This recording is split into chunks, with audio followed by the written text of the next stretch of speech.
Now it's time for our focus segment, and today we're heading to Sierra Leone, one of the countries hardest hit by Ebola, after the UN warned that West Africa is on the brink of a major food crisis. As things stand, Ebola survivors get a food parcel from the World Food Programme when they leave hospital, but there's only enough for 30 days, and food prices have shot up. That's due to a fall in local production and a reduction in imports. Reporting from Sierra Leone, here's Katerina Vitozzi. 23-year-old Aminata is a former beauty queen.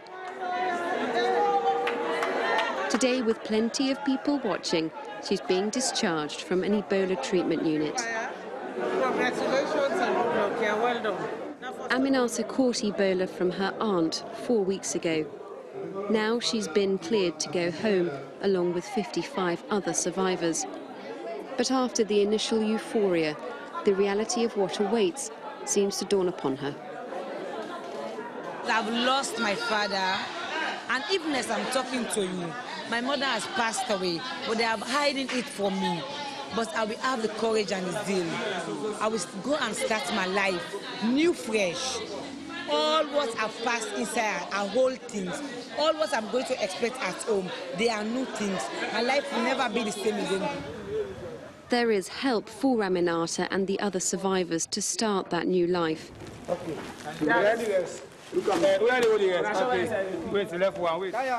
When an Ebola patient leaves home, many of their household items are destroyed as a precaution. To fill the immediate gap, the UN's World Food Programme gives every survivor a 1-month supply of food. It's nothing luxurious, just the basics to keep them going for 30 days. They have spent a lot of time, maybe 2 or 3 weeks or 4 weeks in the treatment centers. And during this time, other activities have stopped for the households. So they may not have means to go to the market and buy food for themselves. That's why we're giving this food assistance, so that when they get out, they immediately have something to eat, have something to meet their basic food and nutrition needs. As she queues up for her food and a few other donated items like clothes, Aminata's impatient to get home. I felt very, very happy and excited. I thank God for my life and everything. Finally, her turn comes to leave. With these supplies, Aminata should have enough basic food items for a month. But some communities don't even have enough food to last the day. Looking Town is on the hilltops above the capital Freetown. When we arrive, a burial team is in action. They are collecting the body of a suspected Ebola victim, a woman in her 30s. Looking Town's been hard hit by Ebola.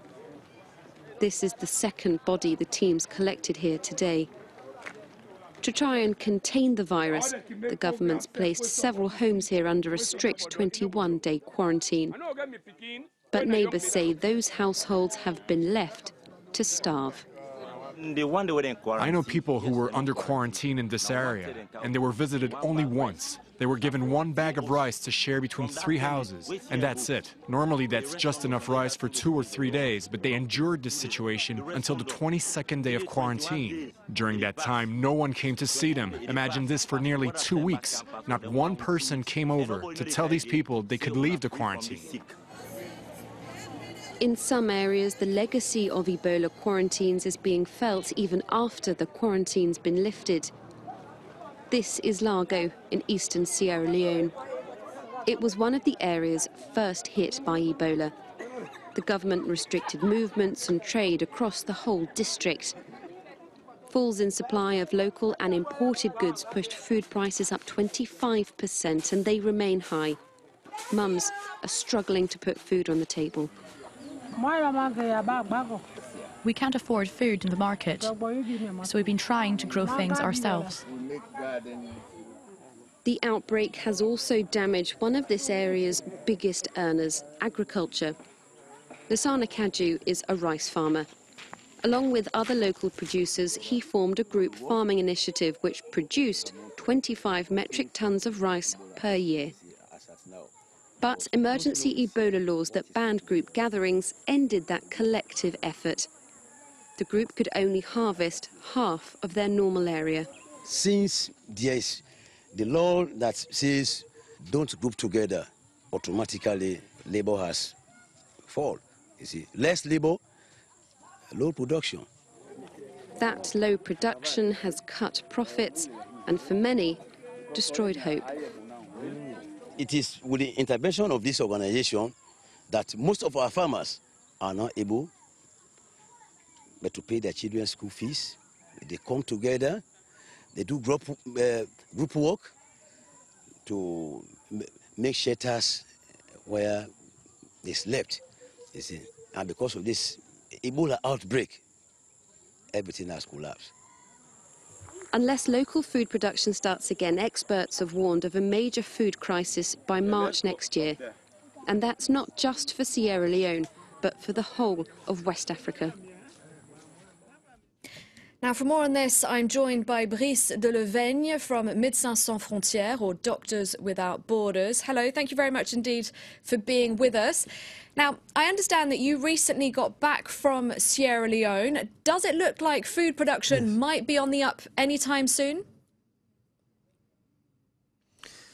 I mean, the problem is for the people to have access to food. As it was explained in your reportage, it was very well explained that basically the people, they have a problem to have access to food because you have much less business, you have less markets, and people are not allowed to move enough.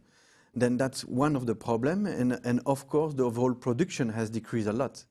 Then what we see basically is of course the consequences of the epidemic itself, but also some of the measures that have been taken in terms of quarantine, and the fact that they have some organizations have some problem to bring the necessary food to the people in quarantine. Could this perhaps not have been anticipated, the fact that a health crisis might lead to a food crisis? Yes, of course. I mean, this is something that could have been anticipated, but is of course something, when you see the scale of it, is very difficult. And it's true that when you see that still the epidemic is still ongoing, and again, I would like to take the opportunities that even so now the humanitarian community has been very late to answer to the epidemic. We have to pay attention to not have a kind of a double failure. We need to adapt even better to be able to tackle the epidemic. But of course, one of the side effects, and very important one, is the food production, but the overall economical consequences in those regions. That's also very important, and that's why big organizations like from the UN, WFP, and so on, are trying now to bring food, but they should do more, of course. Now, the WFP, the World Food Programme, recently said that it had to suspend aid to Syrian refugees because of a lack of funds, and it was the first time that it's had to do this. Are you, or Doctors Without Borders, having similar funding issues when it comes to Ebola and having trouble getting workers? No, I should say for Ebola, our issue is really to be able to still to be able to adapt the response and to send teams in the different center of the epidemic. That's the big challenge, and to have people that have the experience to tackle this epidemic. That's also to have very experienced people to go there. In terms of funding, we need, of course, money, and it's costing a lot to be able to deploy this kind of intervention. But I should say that the public has been very mobilized and is helping us quite a lot for Médecins Sans Frontières, and we are receiving funds really to be able to tackle this epidemic. Now, the UN said today that Ebola is still spreading in western Sierra Leone. Why there in particular? How do you explain this? I mean, if you look back, I mean, for the last almost a year now, this epidemic has moved in different locations. Remember that not long ago, something like 6 or 8 weeks ago, I mean, Monrovia, it was a terrible situation in Monrovia with a lot of people contaminated, with not enough capacity, not enough beds capacity in the city. What could have been foreseen much better, of course, is the fact that now Sierra Leone and Freetown is the next big city that is very much infected by the virus. And still the response is not enough. There is not enough beds capacity, not enough activities to be able to welcome people contaminated. And this is still a big issue as we speak. That's why I say now you do have much more capacity on the ground, true, but it's still ill-adapted and it needs to be much better adapted to the epidemic. On a more positive note, though, scientists are saying that they're closer to producing an Ebola vaccine. Are you encouraged by the test results so far? I mean, since the beginning, I mean, we have called to that the vaccine should be developed as soon as possible, and this is really a key. If one thing will really help to control this epidemic, it will be the release of an effective and a good vaccine, of course. Now, having said that, it takes some time, we know, for the trial and so on to come. And for MSF, we are totally ready to also help to do some trial on the vaccine to speed up the process. But we really call for the producer and for the people involved in the development of the vaccine to really go as quick as possible, of course. Okay, Brice Delevaigne from Médecins Sans Frontières, thank you very much indeed for your time. Thank you. That's it for Focus.